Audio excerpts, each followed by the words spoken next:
Cover. Last week we started with talking about our left hand warm ups, and some people pointed out that the warm up we were doing was for the advanced class. Well, here's the intermediate or advanced class. I will say this: there's no harm in anybody doing this, but don't jump to playing the new warm up if you can't get through the minor sevenths. You should not try to do something new on our list of warm-ups until you are comfortable with what we have already done. All right. I know that sounds like common sense, but I have people going, I'm having trouble with this. And I'll ask them, oh, play the minor ones for me. And they can get through like two or three, and then they're very hesitant. Until you're comfortable with the minor to minor seventh, I wouldn't jump into the major seventh one. All right, especially since there's some rule breakers. There's some that you have options for fingering. All right. And another question that came up was if we say B sharp, or I'm using this as an example, B sharp, you go to B and you go up one key to the right. All right. Let me just shut down my email.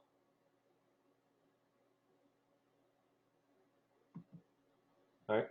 So you go to B and you go up one key to the right. So B sharp would also be C. B flat, there are times where I will call that A sharp, not B flat.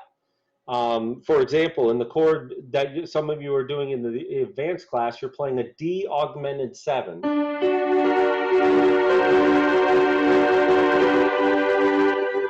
Okay.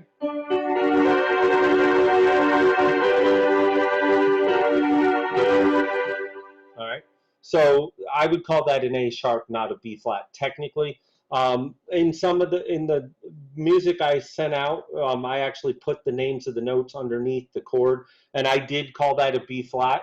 It irks me to do that because there is no B flat in a D augmented 7. It is an A sharp.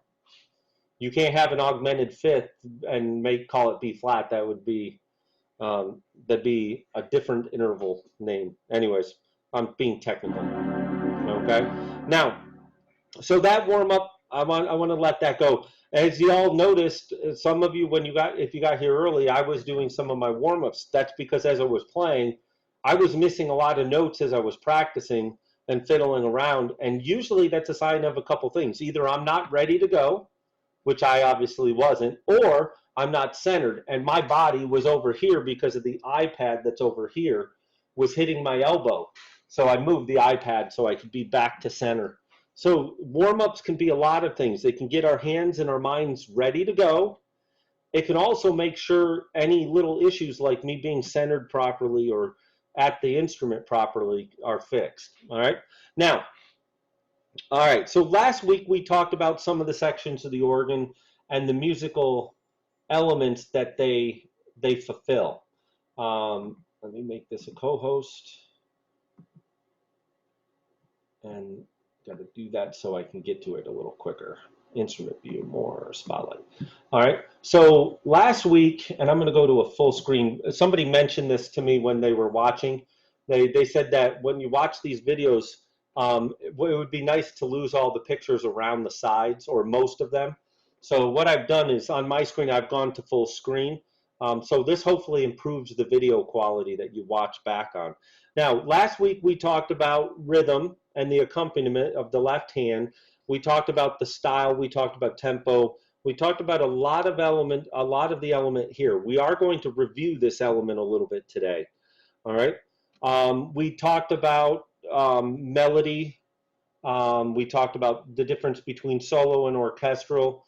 Remembering that solo, if I have a solo on, it's only going to play one note at a time. If I try to play a chord with my hand, if I'm using a solo voice, it will not do that. So, for example, if I tried to play a chord with that solo on, we're only hearing the trombone on the high note. Okay?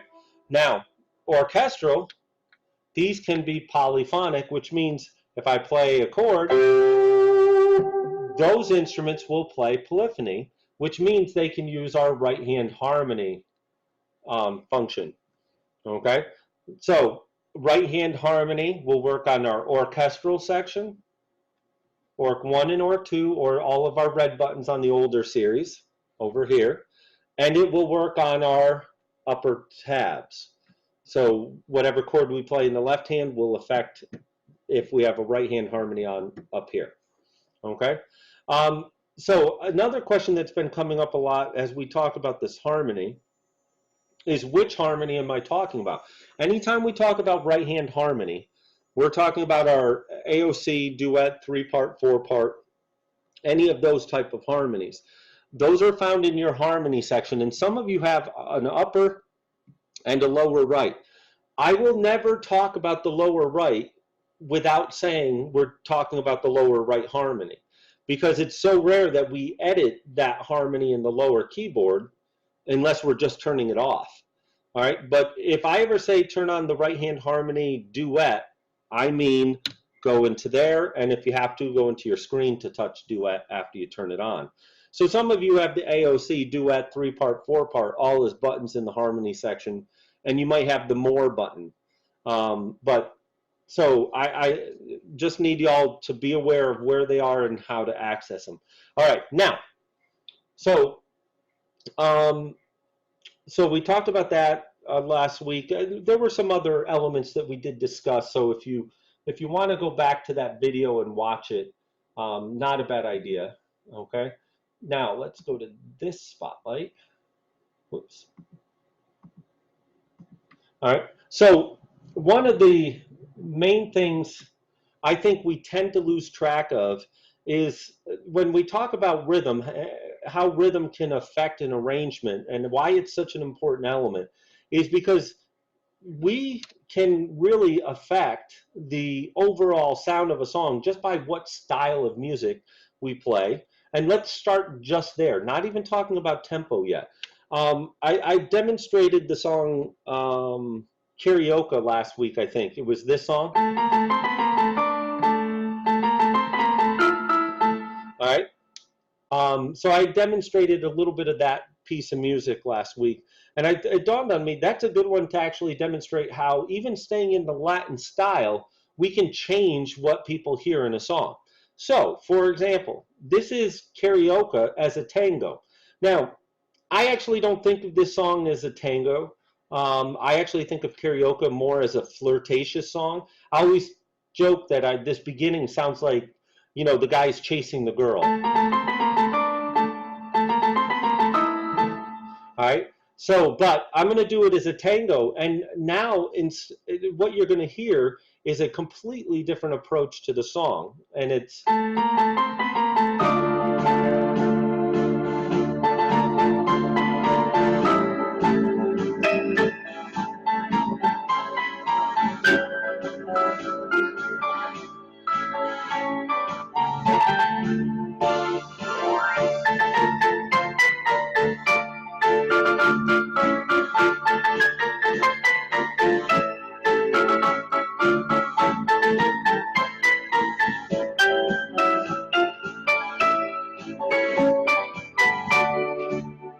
Okay, so you'll notice I started very simple, playing the song, very little extras. Then I added the octave for the melody, just because when I'm playing a tango, I want it to sound, when my playing approach is going to be much more aggressive, and I think we've discussed that the tango is probably one of the most sexual dances there is. So, you know, playing it.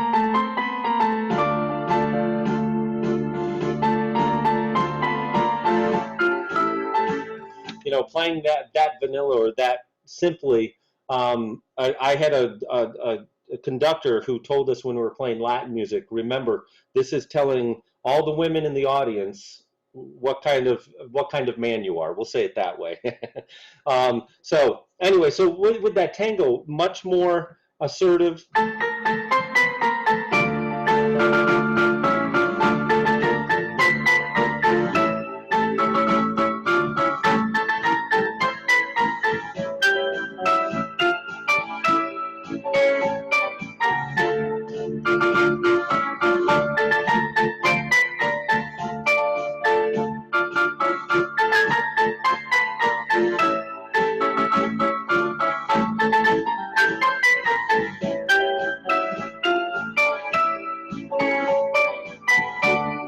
Okay, so made some mistakes there, but I mean, just like anything, not hitting it perfect is not a bad thing. Sometimes mistakes are good.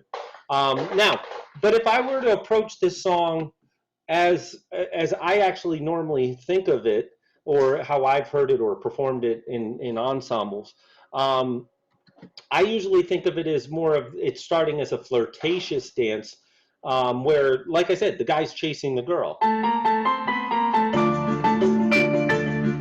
I gotta start again.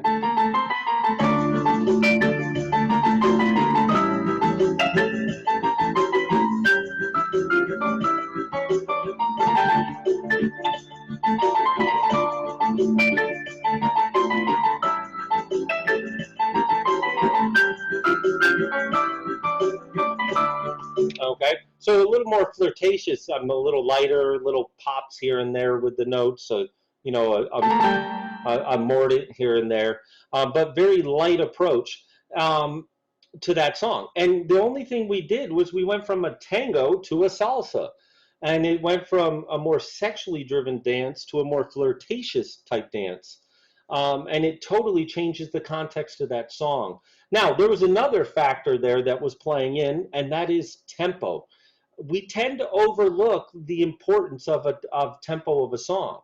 And I think the easiest song for us to demonstrate this with is an old one that everybody learned way back in the beginning.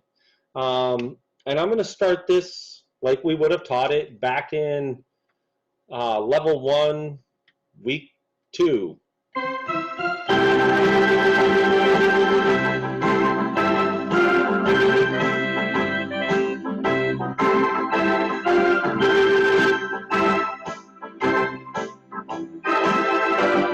Right? So here I have that tempo on the slower side, and it's not really giving us that, you know, that excitement of, oh, when the Saints come marching in, you know, it doesn't give you that excitement that we want, right? But if we grab that again, I'm turning off my lower tabs. I'm actually going to cheat to do it. So I don't have to worry about this. I turned down my lower harmony. I'll show y'all what I did. Better I show you than say it. So when you're not going to be using pre-programmed arrangements, and you're going to be playing fast songs or modifying a lot of stuff here, what I've done, why is it not focusing in? I guess that's going to be as good as it gets. I went to my lower, in the graphic mixer, I went to the lower volume. I turned it all the way down, and then I hit the up and down button at the same time to lock it in. Now, any preset I turn on, this will not change. So I don't have to worry about that harmony coming back in again. All right. And as y'all know, it's in a fast song, I really do not like that humming sound.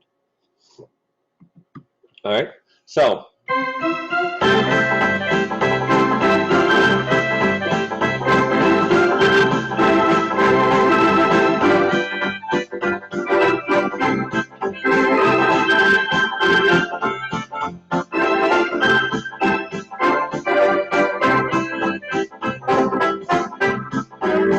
Okay, so having it as a faster, livelier song really does change and make a big difference.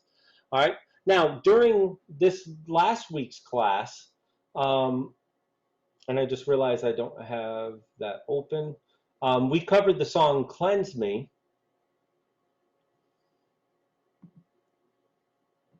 I need to get that open here. Sorry. Go here, go to here.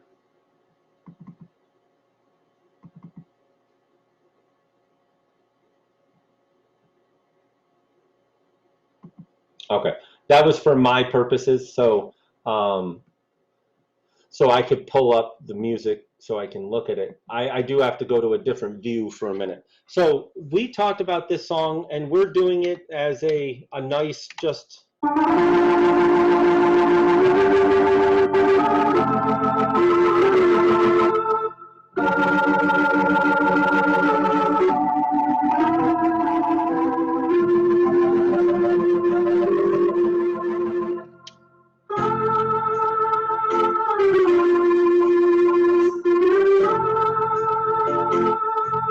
And we're doing it as a nice slow 3/4 time song. So what we're going to demonstrate here with this song is how meter can affect how we hear a song.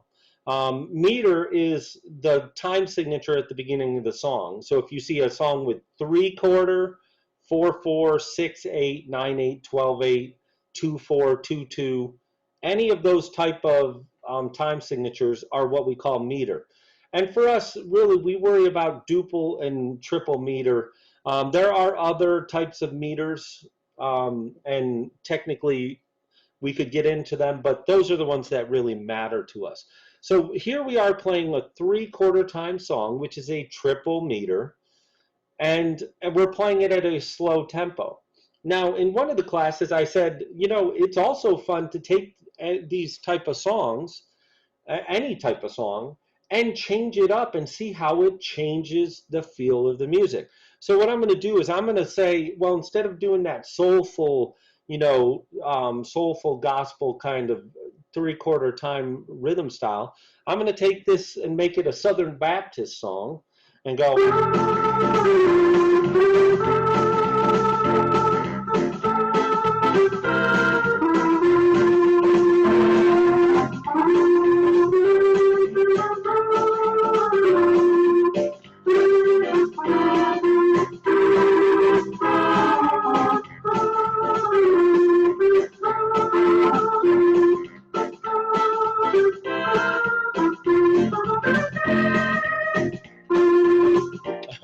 I'm starting to have too much fun.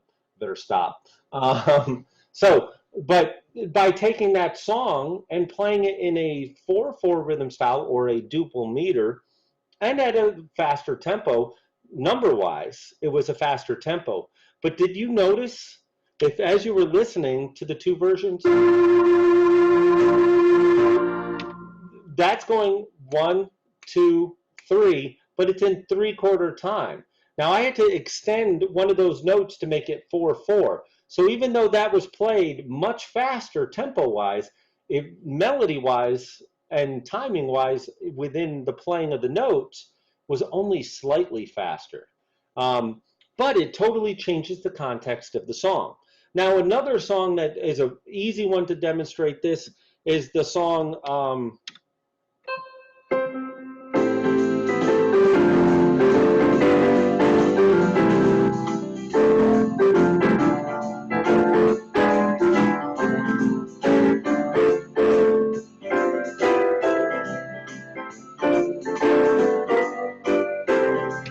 so Fly Me to the Moon was originally done as a 3/4 time song. That's the original composition meter. And anybody remember, if you remember Joey Batrico, who used to work in the Albany and Schenectady stores, Joey, I called him the Cookie Monster. Joey loved one of his general rules when we were demonstrating instruments and we were demonstrating and struggling for a song to play for like a Latin rhythm style. He would go, "It doesn't matter what song you play, you can play a Latin rhythm with it and it'll sound good." And it's actually pretty true. And I do believe that was an influence by one of his favorite singers, Frank Sinatra. Frank Sinatra took this song, well, actually, Nelson Riddle took that song and rearranged it for Frank Sinatra, and they did it as a bossa nova.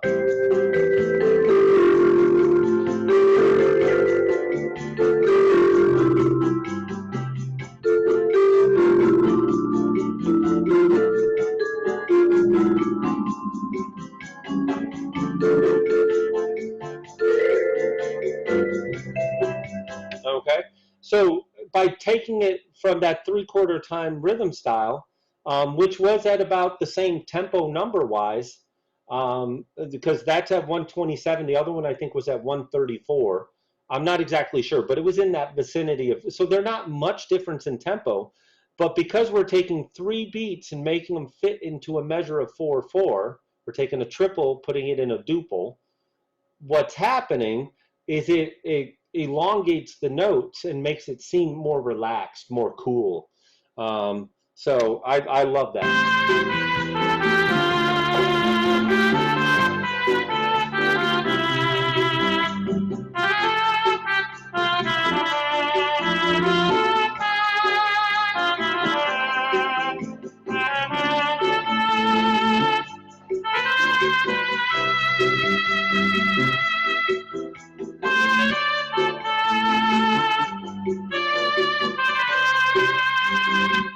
Okay. So it changes that context from what it was, and kind of makes it a new song, maybe even a new feel, even a different meaning to the song. Okay. So far we've talked about the rhythm, we've talked about the tempo, and all that kind of stuff. So let's go to where we're talking about the harmony and how it affects things. Now, I've done many a demonstration where we've taken a song. Um, and let me find this. I'm going to use Lush. When in doubt, use Lush 4. You know, you want something that you can actually very clearly. I'll use number 5. You want to be able to hear it. So if I take a song like this.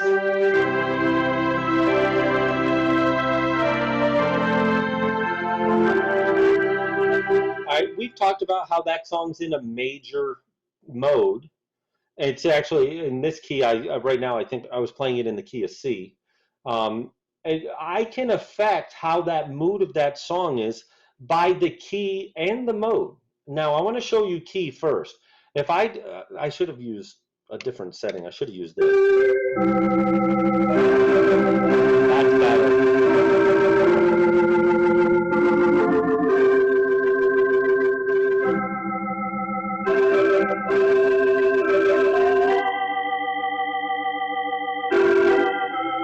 Okay, so that's playing it in the key of C. If I take that song, instead of playing it there, and I move it up to the key of F, where this had a little more solemn, by transposing the song up,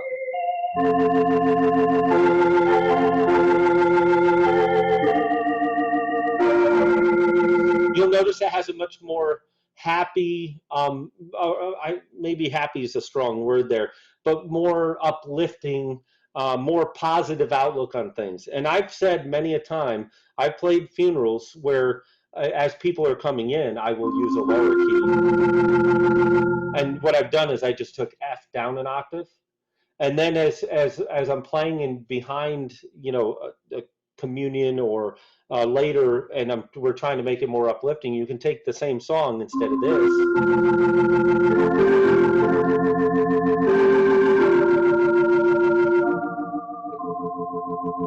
Same tempo.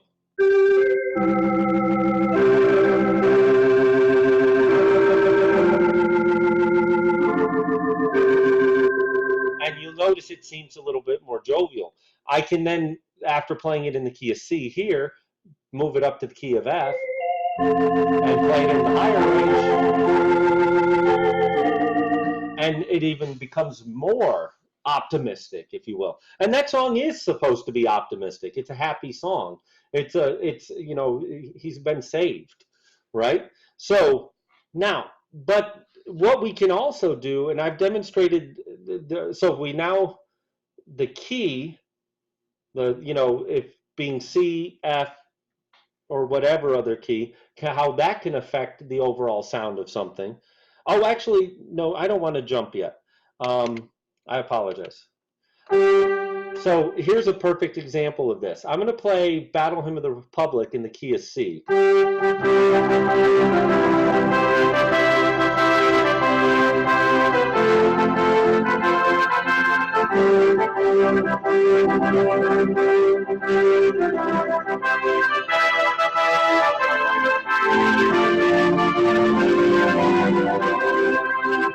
Okay, and it sounds pretty good. It sounds it's not the best arrangement I've ever done of this. It's just something quick and simple. All right, but the problem with that is I'm playing in the key of C. Now, instead of me going and doing the transposition in my head, remember, for us, we just go over, touch our transpose. I'm going to touch that down 2 times. I'm still playing in the key of C, but we're going to hear the key of B flat. So where we had this, all right, we're now going to have this. And just by transposing to the key of B flat, listen to the tonality difference and the quality of sound.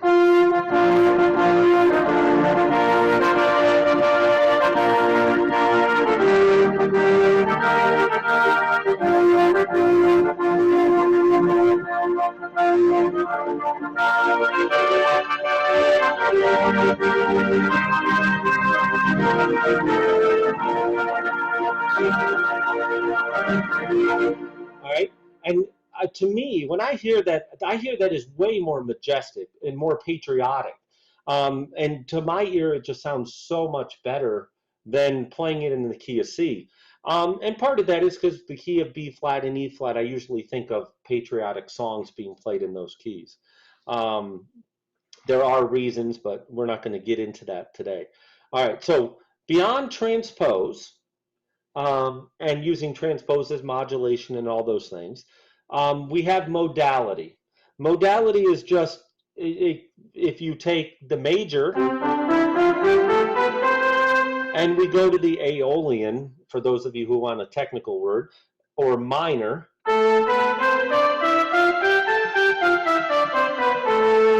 it's the same notes just starting on A.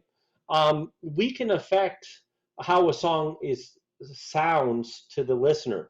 So for example, I think it was, no, not that. So if we take, and we take that from a major mode and move it over to the minor,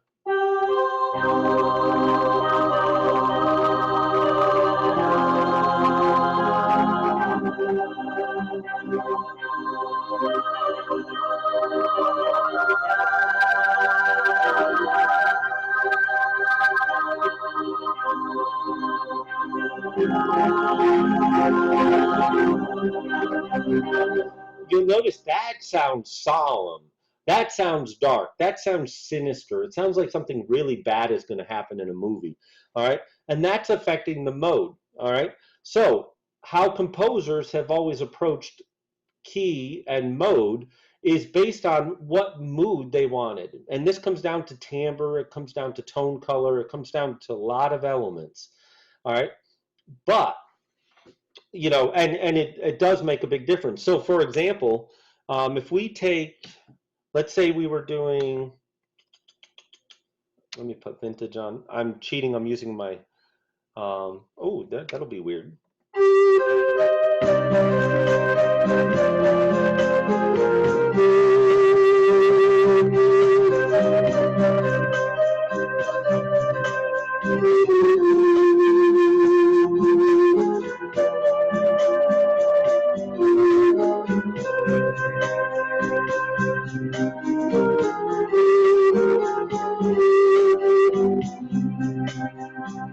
All right, that's the song "Speak Softly, Love." It's the one of the themes from The Godfather. It's the love song from The Godfather. But you with them playing that in a minor, by having it in the minor, it totally changes it if I play it.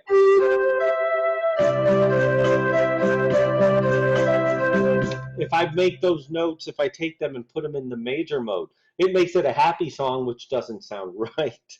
All right. So mode can really make a big difference of the sound of a song. Now, we usually don't change the mode. We use mode, the mode or key that are written into the music. And then we transpose, trying to make it sound darker, lighter, brighter, whatever the case is. Whatever the mood we're trying to create, okay? All right.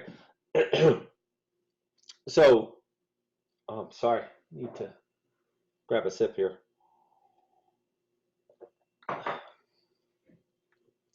Ooh, sorry about that. All right. So modality again, the mode does make a big difference. And again, we don't really have to worry about it, but songs have been doing this for hundreds and hundreds of years.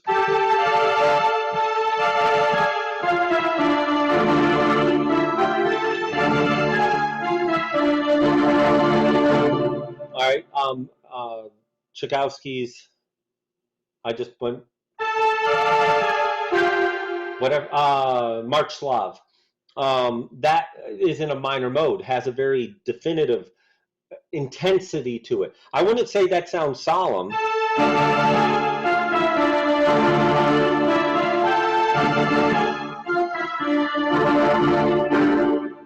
I would say it sounds very serious, dramatic, like something big is going to be happening, and that's the case.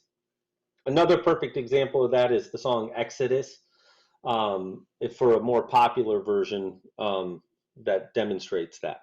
Okay, so now if we're talking about harmony of our left hand, we might as well jump over and talk about what the right hand harmony and how that affects things. This week in one of the classes, we discussed right hand harmony. Well, in all the classes, we discussed right hand harmony because the song we were playing, we went from playing a single note melody. We went from playing a single note melody to using duet to using AOC. I should be up higher. To four part. So all of those, by using just right hand harmony and not changing the sounds we're using, this is a form of development. And development means we are building up the arrangement. We're making it bigger. So if I play one sound, one note, it's going to have a certain volume level, right? I was trying to think of a song. I don't want to do that one. I'll get back to this. With one note melody, that has a certain volume level. Now, to create an amplification and make it sound louder,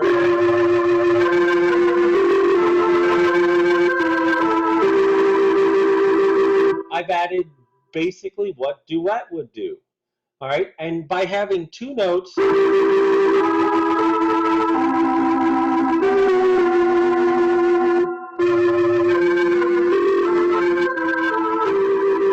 it makes it sound fuller and louder. So if I go,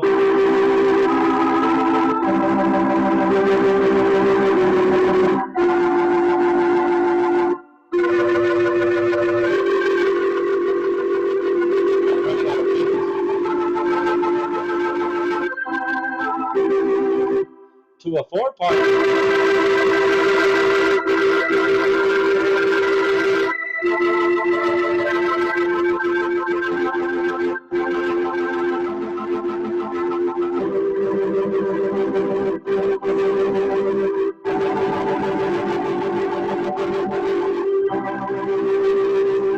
all right, so I went from a single note melody to duet to AOC. AOC is actually technically a three-part harmony in close range, in close harmony, which just means it's within the octave of notes.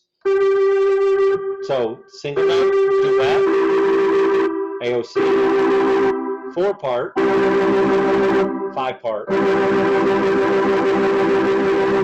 Okay. Obviously, with five part, playing it with one hand would be pretty much impossible. I think I could probably manipulate the but as comfortable as that looked on your screen is how comfortable it felt to my fingers. Not very good. Okay. All right. So now I used a couple words there. Again, development means we're building up the arrangement by making it bigger. Amplification means it's perceived to be louder overall because we've amplified it. And the amplification we do by adding sounds within the same family of instruments, in this case would be more organ, or our right hand harmonies over on the right side. So amplification is a simple way, and harmony is the easiest way to accomplish that, to create a fuller, richer development to an arrangement without having to do a bunch of adding instruments. All right, and we demonstrated that again, and I'll show you by doing that with, I need the music in front of me, with the song Cleanse Me. So if I go to, I'm just going to do a couple of them.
So, and you'll notice as I added those harmonies, the sound gets bigger, bigger, fuller, fuller, and fuller. Makes a big difference overall. Okay, now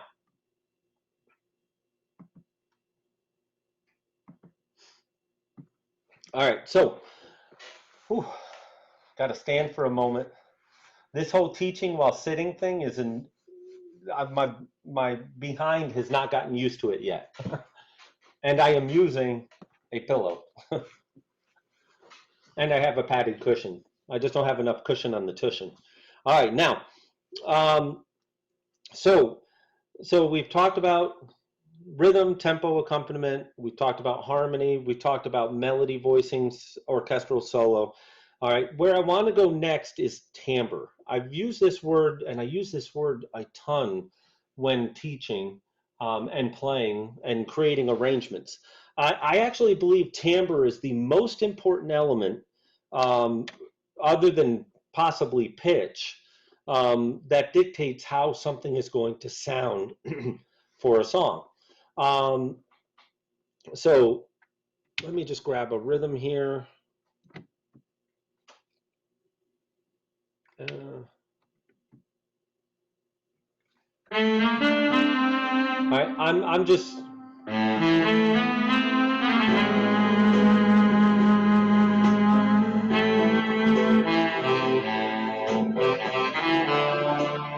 All right, so with that song, Harlem Nocturne, that little introduction.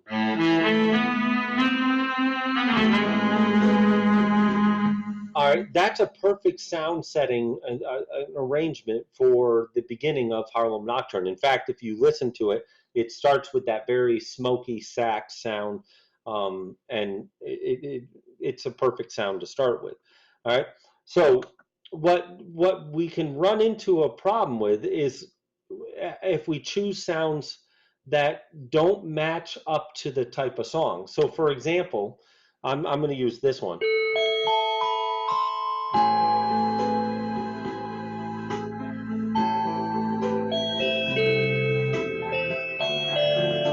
Okay.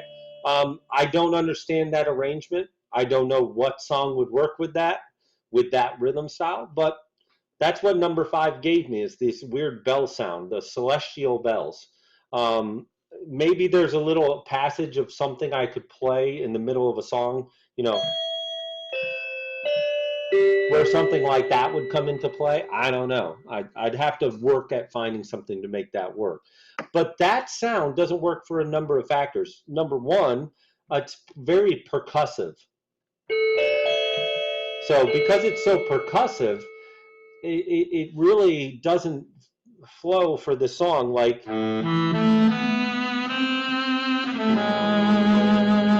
that sax does. Okay, I happen to know that preset had a sax down here. All right. In fact, if you see right here in my screen, number 5 is circled. It says bell celestial and then sax. Um, so that's the other way you can tell. But anyway, so we have that percussive melodic sound. So I got to think about what type of voicing is appropriate for the song we're playing. Um, and as I'm playing a song like Harlem Nocturne, I might be considering that to be a more mellow, more relaxed type song. So I don't want something that's bang, bang, bang, bang. Now, there might be other sounds like the vibes that would sound better as a percussive melodic sound than the Bell's Celestial. And why does that work? That's another percussive melodic voice, but it sounds good. It's not what I would use, but it does sound okay for the song. All right. And the reason that works is what we call timbre. When you describe the sound here, it is percussive. It has that distinct pop on the front of the note, but it's got a richer sound and not so bright and harsh almost. And now those descriptive words I'm using are what we call timbres. Anytime you describe something using a color or a descriptive word that has nothing to do with music, bright, dark, light, isn't that how much something weighs? So that's what we're talking about here is those descriptive terms. All right. So the vibraphone, because it matches a lot of the properties, pitch range, number 1. All right. It's not too high. It's not too low. Timbre, it's mellow. Okay. Where it loses me is on the attack. And that's because when we think about attack, we're talking about how an instrument creates sound. So there's 3 ways that there's 4, but we're going to talk about the 3 that we really care about. The first is, we'll say the percussive. You're striking something. So a piano, when I strike a key, the hammer goes down and hits that note. The vibraphone, all right, you strike it, it hits. You're hitting the note with that mallet.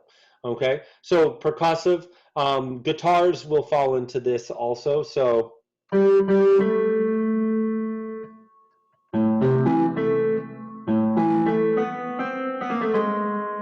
okay, so here's a perfect example of a sound I would not use for this song.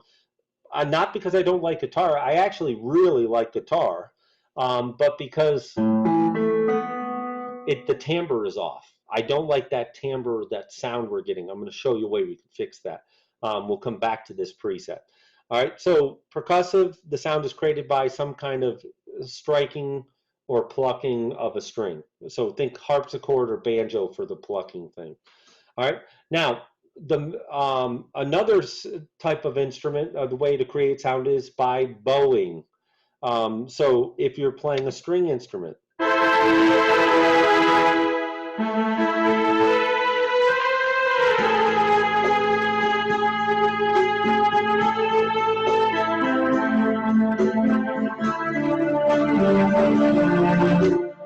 okay, so that bowing is going to be a lot more mellow than a percussive sound. That's why I do like to use violins, violas, cellos as instruments to emulate the human voice, because they sound like they're singing a little bit more.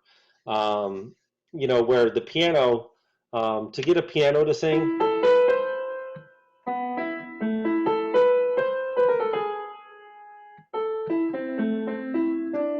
is how I approach my dynamic or keyboard touch, and how hard I hit the keys. So harder to control. Okay. So where if I were using a violin, let me see. I'm going to just use a shortcut here.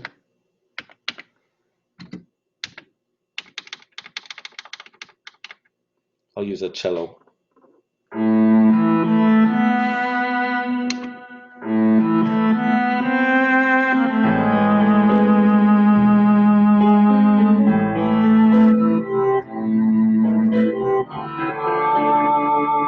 right, so that probably has a little bit too whiny of a sound. So if I went up,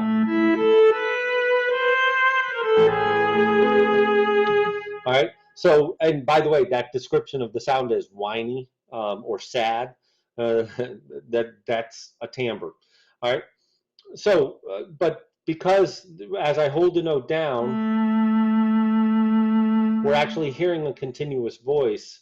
That's important. So, but again, the notes not the attack is by bow, so it can be soft. Okay. Unless what's kind of interesting is you play fast notes, it actually does it a little different, but we'll get into that another time. Now, the other way that instruments create sound that we care about is through wind, through air. Our brass instruments, our woodwinds, our reeds are going to be the instruments we're talking about. So, an instrument like the clarinet.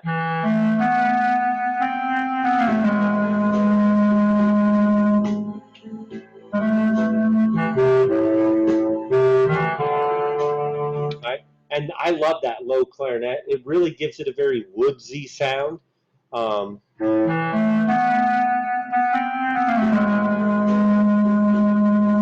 right, and that there you go with another timbre.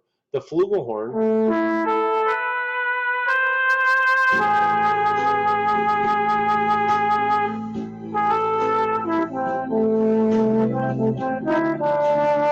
Okay, those sounds to me, and the between the strings where they're bowed, and the wind instruments are probably the best to emulate the human voice because of the way they attack the note. They can play a little bit softer of an attack, on the note, on the front of the note. Now, another factor in these sounds is duration. So if I were playing a song, I started to play one, so I'm going to use it.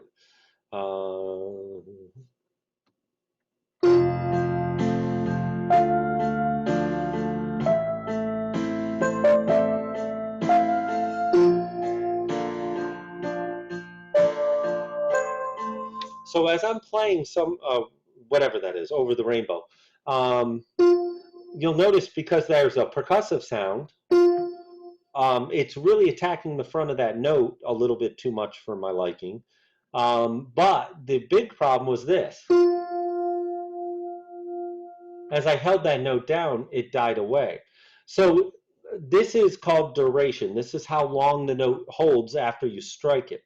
And there are singers who sing a note and die off or fade off with their voice or decay. They don't finish notes or phrasings, and that's their styling. That's fine.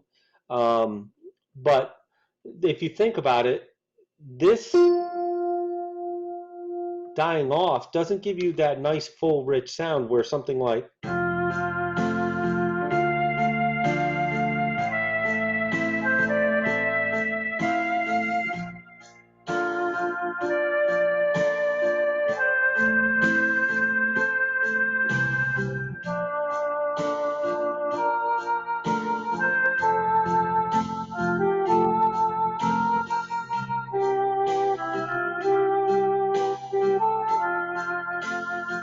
all right, so it's a very fitting sound.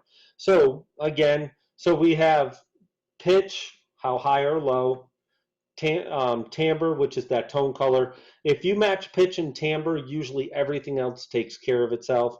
Attack is how the front of the note is played, and duration is how that note ends. So if you match up all of those elements, very often you're going to find the perfect setting. Now, I want to go back to that guitar sound because I want to demonstrate.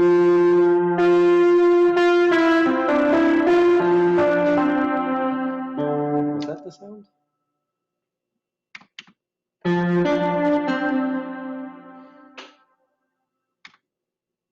I don't know if it sounded better. This sounded better than I remembered it. Oh, we were on Smoking Lounge. That's right.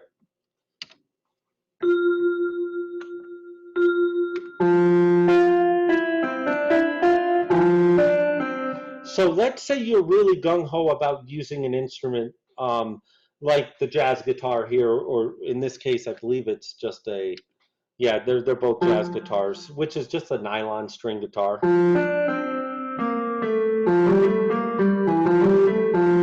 right, so this is where timbre plays a factor. Whoa, whoa, whoa. I just saw something that would be kind of interesting. We might try this if we have time. Here we go. All right. Trying to get it to focus in on my hand so you see the organ. All right, so timbre on the organ, they call this the effect option. So sometimes if I'm getting a weird timbre,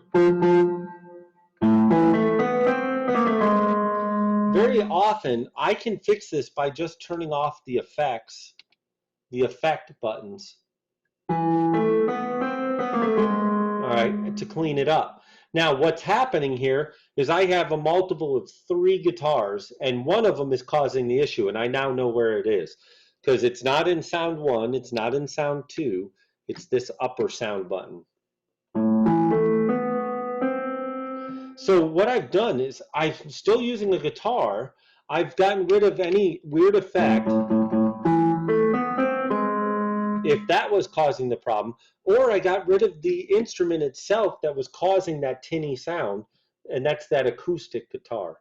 All right, so remember there's a lot of different types of guitar sounds on these instruments, and they all have a different timbre. So I'm going to go back to, we'll just start here.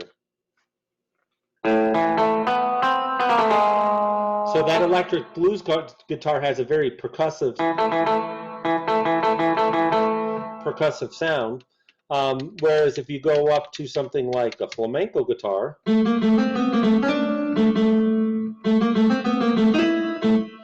going to have a more, now that's supposed to be what they call a harmonic sound. There's harmonics. All right. Oh.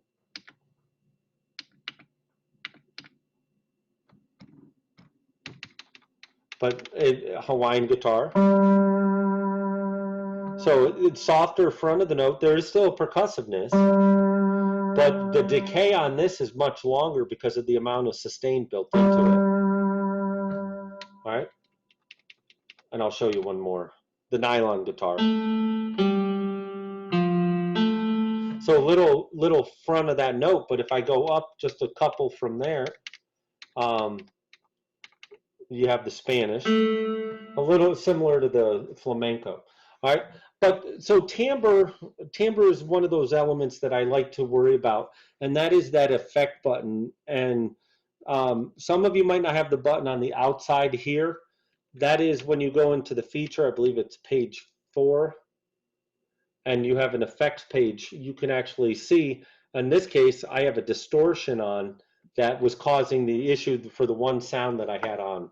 All right, so effect is that's something that we have covered in the past, but I wanted to make sure if I say the timbre's off and you start to see me going into the instrument to make changes, I'm probably going to this page to make the change. All right.